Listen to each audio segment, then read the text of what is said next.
Hello. Good morning. Yeah, I woke up and I had the dead mouse battery. Oh no. I couldn't do anything. I was like, fuck. Stupid. Hello, Right? what's happening here? My computer isn't working. Well, that's just stupid shit. Anyway, there I am.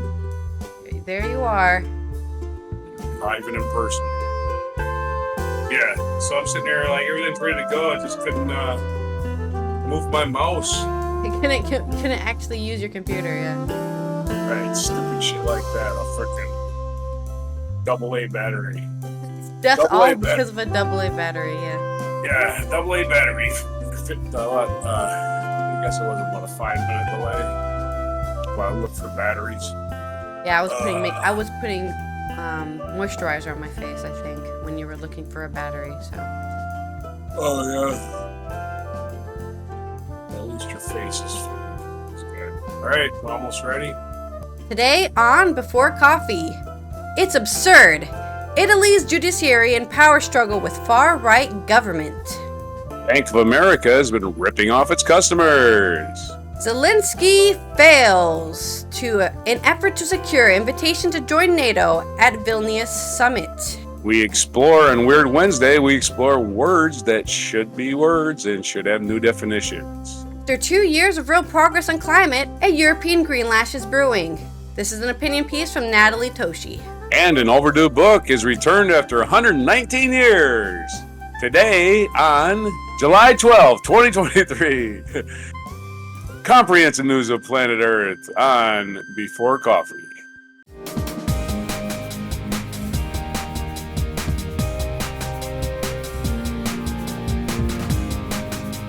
Where? Fuck it. Let's do it live. Let's do it live. Bill Riley. I don't know where to stream it if we're doing it live, but... Okay, just forget it then. This is an article from Angela Giuffrida in Rome. Italy's far-right government is embroiled in a power struggle with magistrates amid controversial investigations involving leading figures with the ruling coalition. In a memo citing sources from the office of the Prime Minister, Giorgia Meloni, a segment of the judiciary came under attack for choosing to play an active opposition role in allegedly attempting to bring down her administration ahead of next year's European parliamentary elections. Tensions have been simmering between the two powers since allegations emerged regarding the business activities of Tourism Minister Daniela Santeschi, a close Meloni aide, leading to calls for her resignation.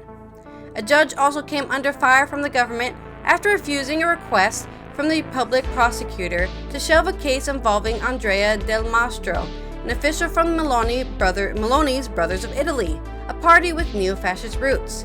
Del Mastro was accused of breaching secrecy rules after speaking out in Parliament in relation to Alfredo Cospito, an anarchist jailed under a harsh regime usually reserved for mafia bosses.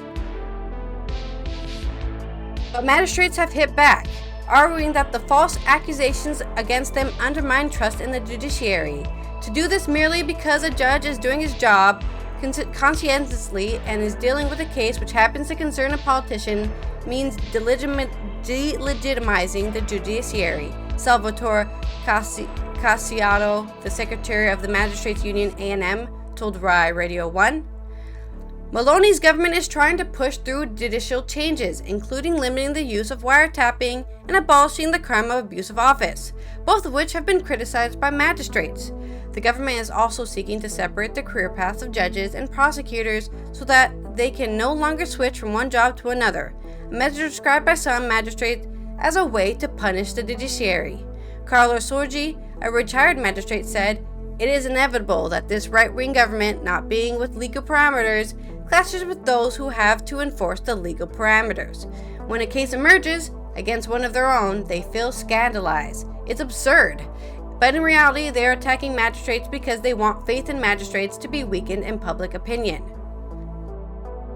Magistrates have been accused of siding with the left by Matteo Salvini, the deputy prime minister and leader of the far-right League, who is embroiled in a trial for alleged kidnapping, which he denies, after refusing to let refugees disembark from the rescue ship in Sicily when he was Interior Minister in 2019.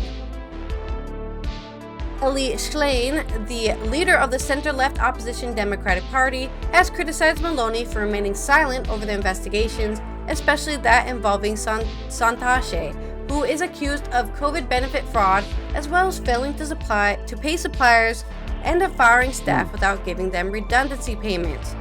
It is absolutely unacceptable in a democratic system that, instead of responding to serious accusations on the merits, Palazzo Chigi, the Prime Minister's office, fuels a dangerous clash between the powers of the state by circulating a note with intimidating tones towards the judiciary. Francesca Gaglietti, the founder of Policy Sonar, a political consultancy in Rome, said, "This is a power struggle. You have one power that thinks it has a strong mandate which wants to suck the air out of another, which is hitting back, and it's hitting with it where it hurts. The question now is how long it will take to reach a climax, and whether or not it could destabilize the government before the EU elections or not." So yeah, far right trying to do stuff that aren't legally allowed. I think we also talked about a month ago about the original leader of one of the parties and how he basically broke every single law when it comes to politicians, and his party is continuing that even after his death last month. So, yep, not surprised that the far right is breaking the law and saying, hey, stop trying to arrest us for breaking the law that we because we want all the power, so that we become, because what happens to far right, it becomes fascism. Sorry, that's the rules. Okay. So okay, and banking news, Bank of America withheld credit card rewards, double dipped on fees, regulators say. This is from Detroit Free Press. And Susan Tompor, getting the right amount of rewards for signing up for a credit card shouldn't be hard. And frankly, most consumers only expect that they could be charged twice for the same slip up, or expect that someone at the bank would open a credit card in their name without their knowledge or consent. But marketing games abound, and junk fees can make the business world go round. On Tuesdays, the Consumer Financial Protection Bureau took Bank of America to task for its illegal actions that undermine customer trust. Some practices have already been stopped, according to the bank. The bank did not admit or deny wrongdoing. Bank of America agreed to pay $150 million in fines and reimburse customers $100 million for the wrongdoing it didn't do. Bank of America wrongfully withheld credit card rewards, double dipped on fees, and opened accounts without consent, says CFPB Director Rohit Chopra in a statement. Chopra also stated that the government agency plans to put an end to those practices across the banking system. Consumer advocates applauded the regulatory action. Bank of America is a repeat offender. Being a household name that has been punished before didn't stop it from allegedly cheating customers out of tens of millions of dollars in fees and credit card rewards, opening accounts without their authorization, said Mike Litt, U.S. PRG's Consumer Campaign Director, in a statement. In early 22, the Consumer Financial, the CFPB, announced that it would take a hard look into the hidden fees in incompetitive, harmful financial practices. Chopra said that the agency was in the process of ending the banking industry's reliance on what he called exploitative sources of income. Here are the things they were accused of. Double dipping. The bank had previous policy of charging $35 fee once and then repeatedly for the same transaction when a customer didn't have enough money in the account to cover the bill. If the company or person who owed the money tried to submit the charge, the money still wasn't in the customer account. The bank would charge another $35 fee. The fees are often known as bounce check fees or non-sufficient or insufficient funds fees.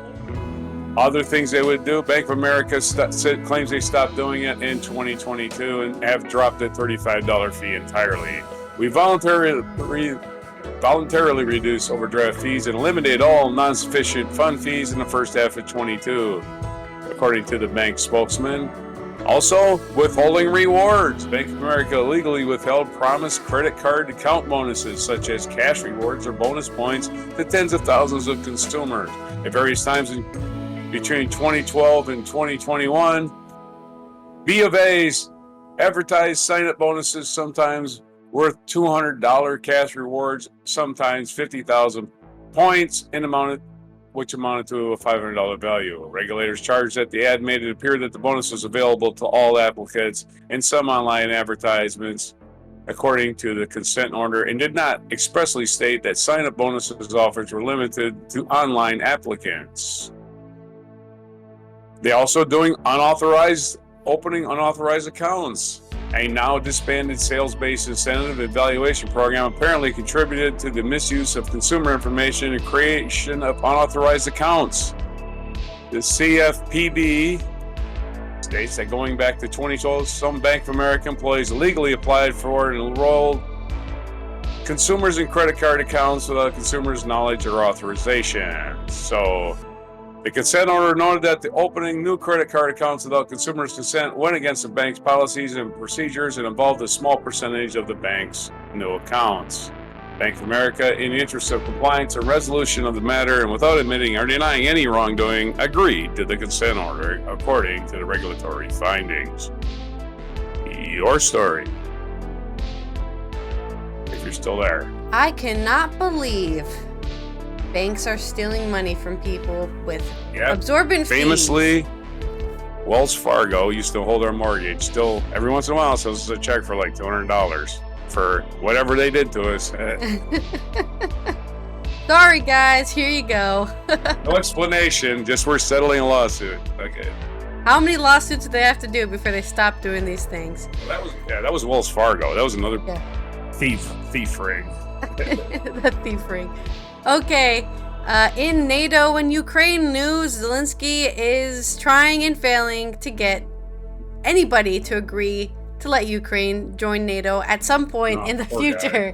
This is from Dan Sabaj in Vilnius.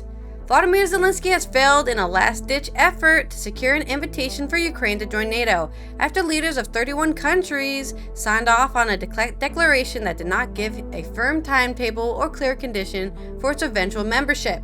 The frustrated Ukrainian president has accused Joe Biden and other leaders present at the summit in the Lithuanian capital Vilnius of showing disrespect and complained that there were no readiness to invite his country to join.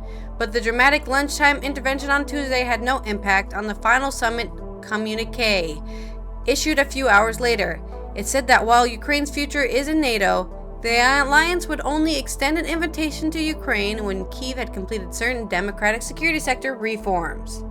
Zelenskiy said in a statement issued after the communique, "Today I embarked on a trip, here with faith in decisions, with faith in partners, with faith in strong NATO. In a NATO that does not hesitate, does not waste time, and does not look back at any aggressor, and would like this faith to become confidence." The communique's language reflects opposition for Germany and the US that too firm a commitment could prompt an escalation from Russia, and if Ukraine was allowed to join the alliance while the conflict continued, it could ultimately bring NATO into a war against Moscow. Zelenskiy had, in his earlier statement, said Ukraine deserves respect, and the president, who is not due to meet NATO members formally until Wednesday, complained that certain wording is being discussed without Ukraine. It seems there's no readiness neither to invite Ukraine to NATO nor to make it a member of the alliance, Zelenskiy wrote, saying that they would give Russia the opportunity to continue its terror by leaving open the possibility for its bargain over Ukraine's future NATO membership in any peace deal.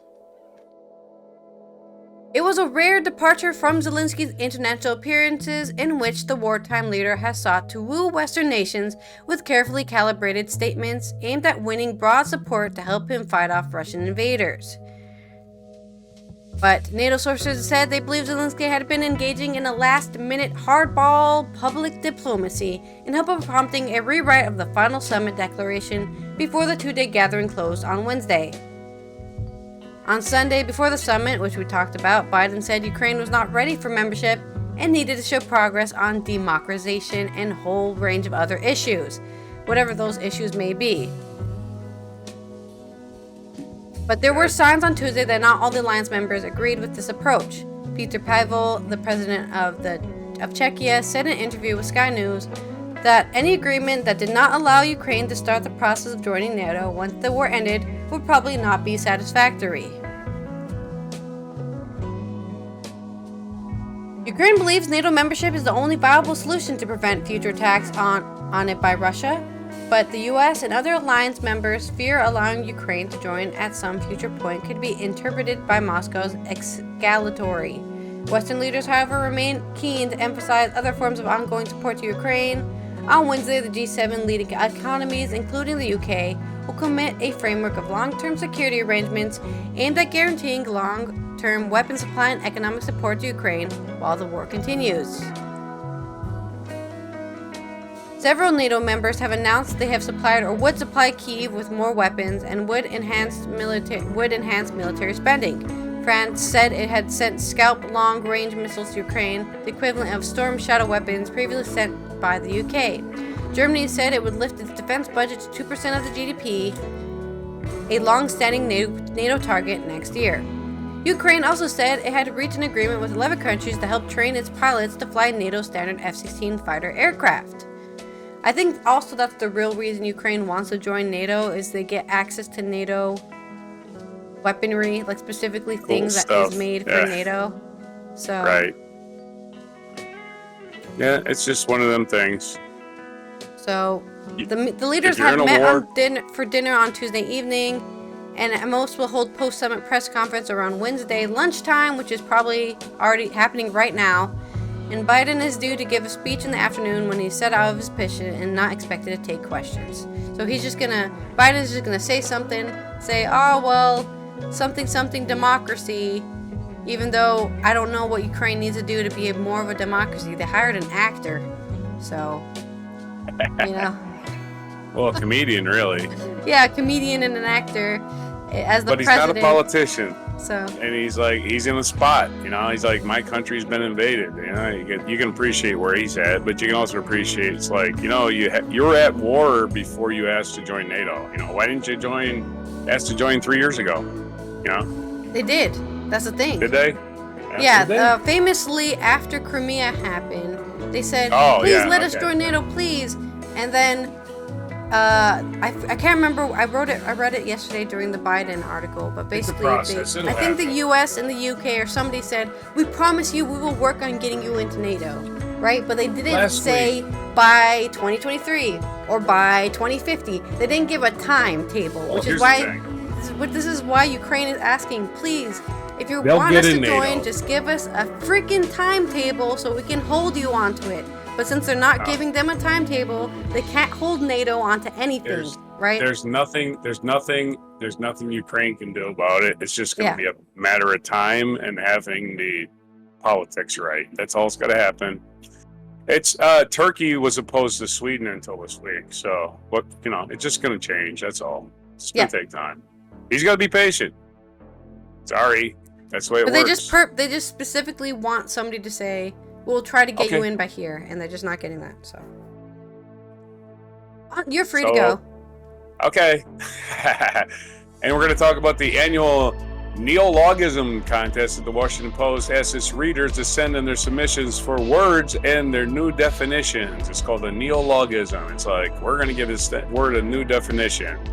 So, in other words, a new word for coffee is the person upon whom one coughs. Right? I'm a cougher, you're a coffee. Makes sense. Okay. What would you think a new name for the word flabbergasted? A new name, a new definition, I mean. It's appalled over how much weight you have gained. Abdicate is to give up all hope of ever having a flat stomach.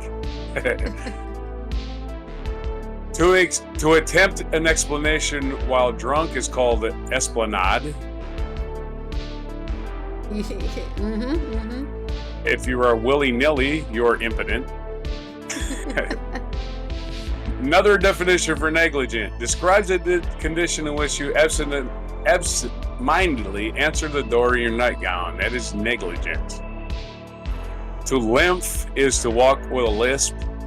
The lymph. A gargoyle is an olive-flavored mouthwash. Flatulence is an emergency vehicle that picks you up after you're run over by a steamroller. Specifically, only steamrollers.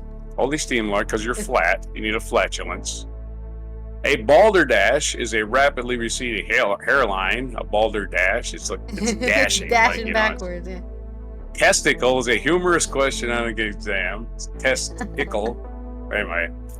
Rectitude is a formal, dignified bearing adopted by proctologists. Rectitude. Pokemon is a Rastafarian proctologist. I'm going to see the Pokemon today. Oyster is a person who sprinkles his conversations with Yiddishisms. Oi, oi. And this is just a made-up word. I don't know what. Frisbeetarianism is the belief that when you die, your soul flies up onto the roof and gets stuck there. And a circumvent is an opening in the front of boxer shorts worn by Jewish men. Circumvent. They also ask readers to invent their new words by just adding one letter. So we have 16 new words to the English language. Boson is the substance surrounding stupid people that stops bright ideas from penetrating. The boson layer, unfortunately, shows little sign of breaking down in the near future. Any misrepresentation about yourself for the purpose of getting laid is called foreplay. The act of buying a house which renders the subject financially impotent for an indefinite period is called castration. Which anybody's about a house is like, oh no, we don't have any furniture. Oh no, you're going to debt for that too. Yeah. That's why you have the housewarming party, so everyone brings in like dishes and their old furniture and says, hey, here's all that stuff. Gets drunk and pukes on your new carpet. Yeah. Vandalism spray painted very, very high is called graffiti. The gulf between author of sarcastic wit and the person who doesn't get it is called a sharkasm. It's called a sarcasm. CHS. No. I said it wrong. To take coffee intravenously when you're running late is called inoculate. Terminal coolness is called hepatitis. Osteoporosis is a degenerate disease, not a degenerative. Carmageddon is like when everybody's sending off these really bad vibes, right? And then like the earth explodes and it's like a serious bummer. Serious bummer. Decathlon is a grueling event of getting through the day consuming only things that are good for you. Libido is all talk and no action.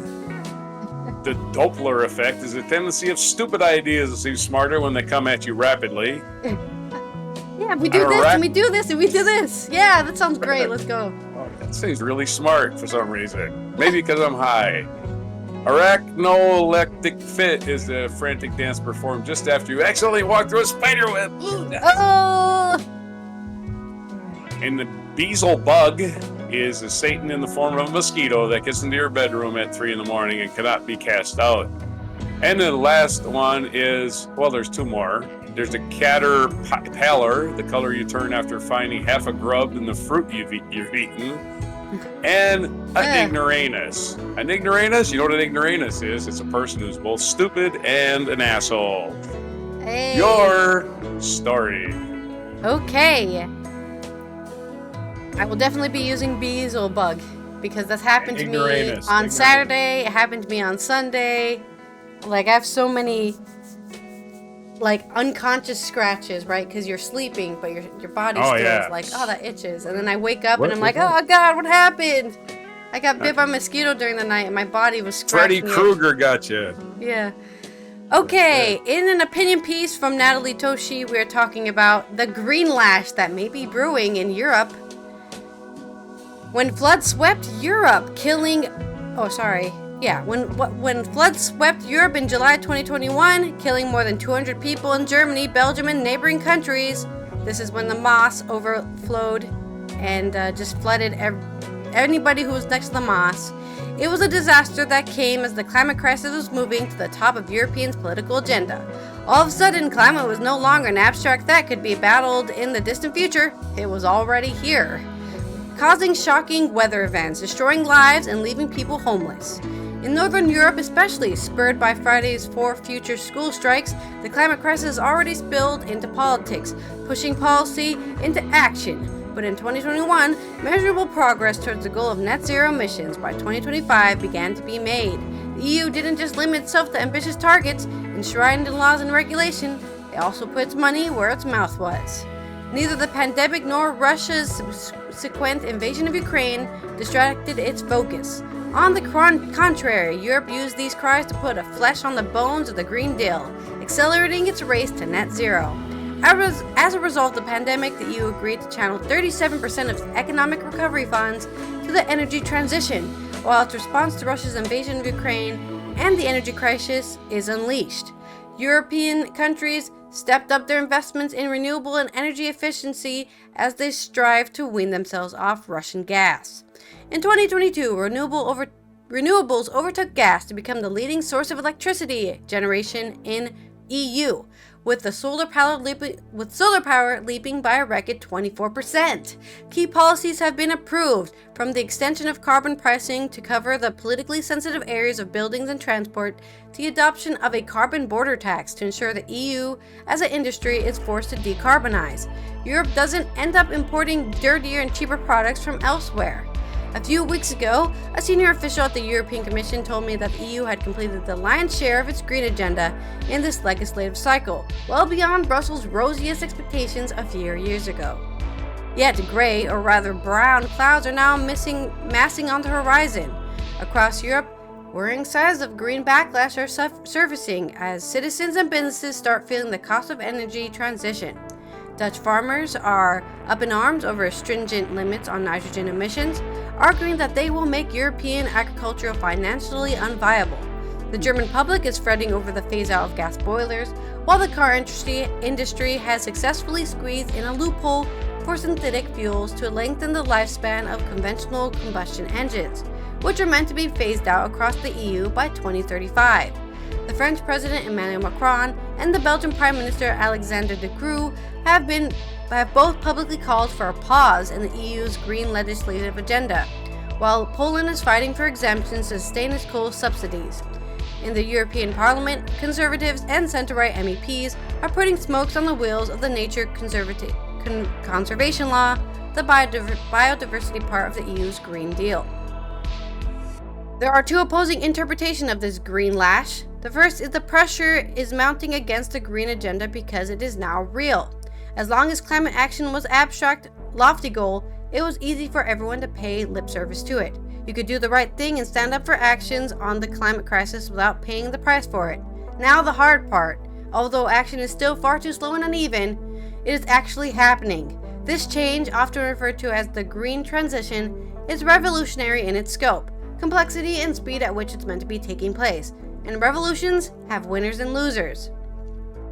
It's only natural that the losers want to make their voices heard, but it is up to politics to channel this dissent and to find ways of compensating those opposing the voice to ensure their resistance does not derail the journey to net zero. The reality of decarbonization will surely differ from the original plan, but the second interpretation says the opposite might be true. The pushback against green policies could be the sign of worse to come. As EU countries such as Spain, Slovakia, and Poland prepare for elections later this year, and with European Parliament elections in 2024, there's a real risk that right-wing populist parties will latch onto the Greenlash and surge back in the polls. While no longer openly climate crisis deniers, they denounce the inequalities and the harm caused to the industries they say are exacerbated by climate policies. They call for the ecological sovereignty, which rather than pressing for decarbonization, insists on the preservation of landscape from the supposed visual horrors of wind and solar farms, and on the preservation of traditional food and agriculture from the purported abomination of synthetic meats and alternative sources of protein, such as insects. I do want to try a cricket burger one of these days. I don't know where you can buy one, but I want to find one and I want to eat it. I'm sure you can find it on the internet if you just try. Order your cricket burger today! Yeah, have it delivered. Their populist nationalism seemingly embraces but actually disfigures the climate agenda. At times, reality is turned on its head. When floods devastated the Emilia Romagna region in northern Italy in May, the hard-right Prime Minister Giorgia Meloni didn't point the finger at the obvious culprit, climate change, in a remarkable pirouette. She actually blamed climate policy, which she claimed had prevented the construction of infrastructure that would have saved property and lives. If the green divide deepens in Europe, this could slow down the existential race we're in, that risks delaying out so much the decarbonization agenda. Existing laws and policies, technology and market forces suggest this will happen simply because it makes economic sense, but rather the wider sustainability agenda focused on biodiversity, culture, and nature conservation. There is sadly less money to make from this agenda. It is here that a political backlash, coupled with the absence of profit-driven corporate interests, risks derailing Europe's role in saving people and planet alike. Yet again, this was an opinion piece by Natalie Toshi about the Greenlash and climate change. So, I always found it interesting that the right or anti-climate change deniers, whatever you want to call them, I always bring up the visual eyesore of windmills, wind turbines, and solar panels, as if people enjoyed having coal mines on their horizons and huge oil fields smoking not up. Not all fascists are anti-environmental. I mean, Elon Musk owns an electric car company, right? He's pushing electric cars. He's a fascist. He definitely is, for sure. He wants everybody to hate other people for some reason. Yeah. He took over Twitter and made it a hate channel. Okay. Is it my yes, my it's story? your turn. All right. And more Weird Wednesday news. This is from Associated Press. Steve LeBlanc on February 14th, 1904. Someone curious about the emerging possibilities of a key force of nature checked out James Clerk Maxwell's An Elementary Treatise in Electricity from the New Bedford Free Public Library. It would take 119 years and the sharp eyes of a librarian in West Virginia before the scientific text finally found its way back to Massachusetts Library. The discovery occurred when Stuart Klein, the curator of rare books in West Virginia... Hold on a second. I gotta shut off a tea kettle. Edit that out, but... Okay, the discovery occurred when Stuart Klein... Here's in the face. The discovery occurred when Stuart Klein, the curator of rare books at West Virginia University Libraries, was sorting through a recent donation of books. Klein found the treatise and noticed that it had been part of a collection at the New Bedford Library and critically had not been stamped withdrawn, indicating that while extremely overdue, the book had not been discarded. Klein contacted Judy Goodman, the Special Collections Librarian in New Bedford, to alert her to the find. This came back in extremely good condition, New Bedford Public Library Director Olivia Mello said on Friday. Someone obviously kept this in a nice bookshelf because it was in such good shape and probably got passed down in the family. The treatise was first published in 1881, 2 years after Maxwell's death in 1879, although the cranberry-colored copy now back of the New Bedford Library is not considered a rare edition of the work. The library occasionally receives books as much as 10 or 15 years overdue, but nothing anywhere close to a century or more. The treatise was published at a time when the world was still growing to understand the possibilities of electricity. In 1880, Thomas Edison received a historic patent embodying the principles of the incandescent lamp. When the book was last in New Bedford, the nation was preparing for its second modern World Series. Incumbent President Theodore Roosevelt was on track to win another term. Wilbur and Orville Wright had conducted their first airplane flight just a year before, and New York City was celebrating its first subway line. The discovery and return of the book is testament to the durability of the printed word, especially in a time of computerization, instant access to unfathomable amounts of information, Mello said. The value of the printed book is not digital. It is not going to disappear. Just holding it, you get the sense of someone having this book 120 years ago and reading it. And here it is in my hands. It's still going to be here 100 years from now, unless somebody checks it out. The printed book is always going to be valuable. In New Bedford libraries, a 5-cent per day late fee at that rate, someone returning a book overdue by 119 years would face a hefty fine of more than $2,100. The good news is that the library's late fee limit maxes out at $2. Another lesson of the fine, according to Mello, it's never too late to return a library book. Your story. I can't believe it. That's amazing. Yeah, just like, at least they took good care of it, and they didn't just leave it in a freaking flood somewhere. The guy who borrowed it is probably dead. Yeah. But they took good care of it, even though they died. His family, his great-grandchildren, took great care of that book. All right. Sad news in the academia world as dissident against will and thanks. Writer Milan Kundera, 94, passed away. I wrote a lot of his writings in my bachelor's degree, where I studied European studies, so it was very interesting to read philosophy from somebody who was actually alive, because as people who've studied philosophy know, a lot of those people are dead and are no longer alive, but Kundera was one of those people that was still alive. Czech-French writer Milan Kundera had died at the age of 94. Broadcaster Česká televize reports he was the most important contemporary writers. Born in Czechoslovakia in 1929, the author has lived in France since 1975 and has been writing in French since the 1990s. His novel, The Unbearable Lightness of Being, which was successfully filmed, marked his international breakthrough. The writer received numerous awards and was a Nobel Prize candidate for many years. Kundera was born in Brno, in what was the Czechoslovakia, in a middle-class family that paid a lot of attention to music. In his teens, he joined the Communist Party of Czechoslovakia, which seized power in 1948. After graduating in 1952, he taught world literature at the university. Kundera was expelled from the party between 1950 and 1956 due to the criticism of the totalitarian nature of the Communist Party. He incorporated the experiences in De Graaf, which he made his debut in 1967. In the book, he described with black humor what life was like under the communist regime. The book appeared during the politically relaxed period now known as the Prague Spring, but the invasion of the Soviet Union in 1968 put an abrupt end to that. With that, the joke suddenly became a political pamphlet and the writer a dissident. His book was removed from bookstores and Kundera was banned from publishing and teaching. Kundera himself was always denied that the book is a political indictment. He said he had no message or mission. He just wanted to share some dark humor jokes about communism.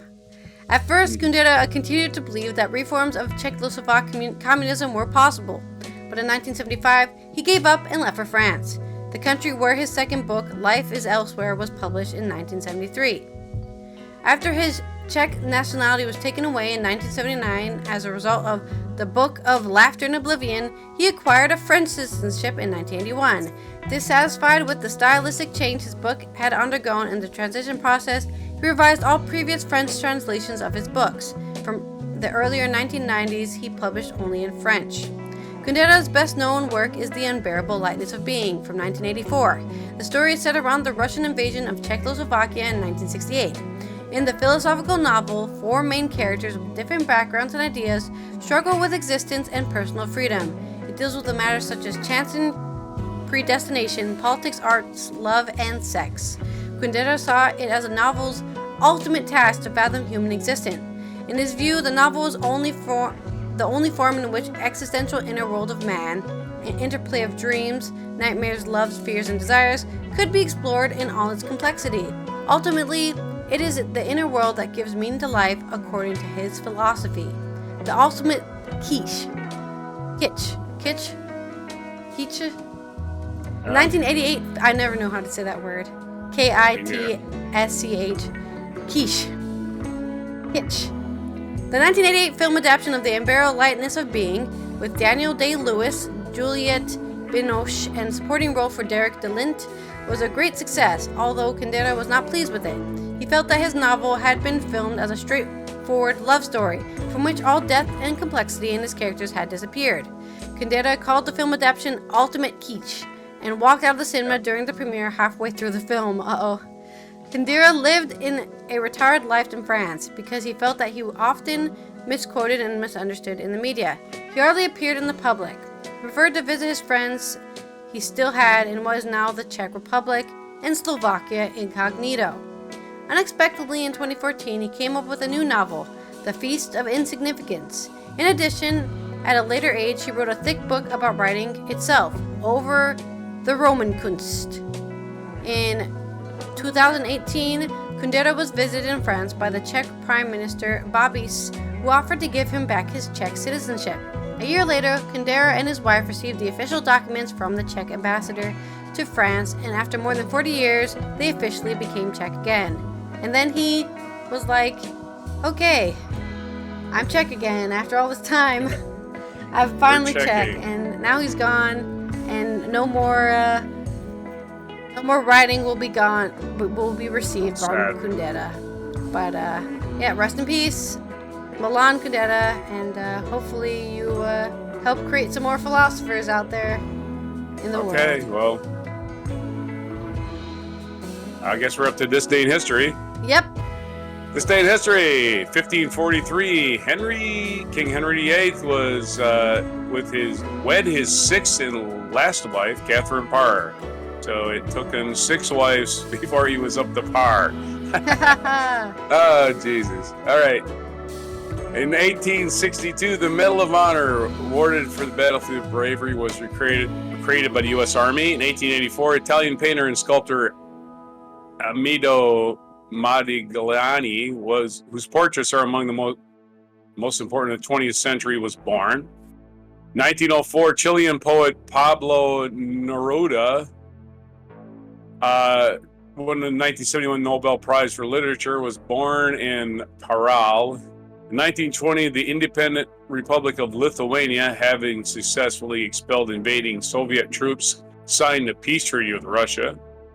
In 1962, iconic British rock band Rolling Stones performed their first show, billed as the Rolling Stones, at a club in London. The Rolling Stones. The island nation of Sao Tome and Principe was granted independence from Portugal on this day in 1975. In 1976, the television game show Family Feud began airing on ABC. 1979, between games of a baseball doubleheader between the Chicago White Sox and the Detroit Tigers at Kaminsky Park, disco records were blown up as part of a promotion dubbed Disco Demolition Night. Fans subsequently rushed the field, and as a result, the ensuing mayhem, this second game was forfeited to the Tigers. In 2005, Prince Albert II, the only son of Prince Rainier III, and Grace Kelly, formally assumed the throne of Monaco. So that is another event of the day. The featured event of the day, in this day in 1984, Geraldine Ferraro was named running mate for Walter Mondale in 1984 election, the first woman ever nominated for vice president by a major U.S. party. And featured birthdays, well, Desiderius Erasmus, a Dutch humanist. Have you heard of this Dutch humanist? He was born... Erasmus is a very famous thing. Okay. Yes, it's a very famous, okay. He wasn't born on this day. He died on this day. 1536 at age 66. He has an entire university conglomerate, right? They named an entire... You're under Erasmus, that means you're like a really accredited university thing. Yeah. Right on. Okay, 1997 birthday for Malala, the Pakistani Malala Yousafzai. I don't know how to pronounce her last name. Yousafzai. Malala, Pakistani activist, the little girl. She's not a little girl anymore. She's 26. In 1937, Bill Cosby, American entertainer and producer, was born. 1904, Pablo Neruda, Chilean poet, covered that. 1895, Art Buckminster Fuller, American art engineer, architect, and futurist, was born. In 1817, Henry David Thoreau was born. And what day is it today? Let's figure this one out. It's Malala Day. We love Malala. Paper Bag Day, July 12th. It's Paper Bag Day. So if you got a date with an ugly person, bring that bag. Oh, National God. Different National Different Colored Day. Different Colored Eyes Days. Did you know there's a National Different Colored Eyes Days? If you know somebody with different color eyes, it's their day. It's the day for the different color eyes freaks. National Simplicity Day. I'm all for that. It's National Pecan Pie Day. I'm all for that too. Keep It's it Eat simple, Your Jello. stupid. What? Keep it simple, stupid. Right. And eat your Jello Day. Also eat your yellow. That's it. Eat your Jello. That's the day. Eat your Jello Day. So I'm gonna have some Jello. Who doesn't like Jello? All right. Well, this is Allison here from the Netherlands, who's gonna simply go eat some Jello and find that cricket burger. And we will see you tomorrow on Thursday. And this is Roger from the United States, getting ready to have his coffee on July 12th. It's my dad's birthday today. So Oh, nice. So he's 109 today. So July 12th, 2023, edition of Before Coffee.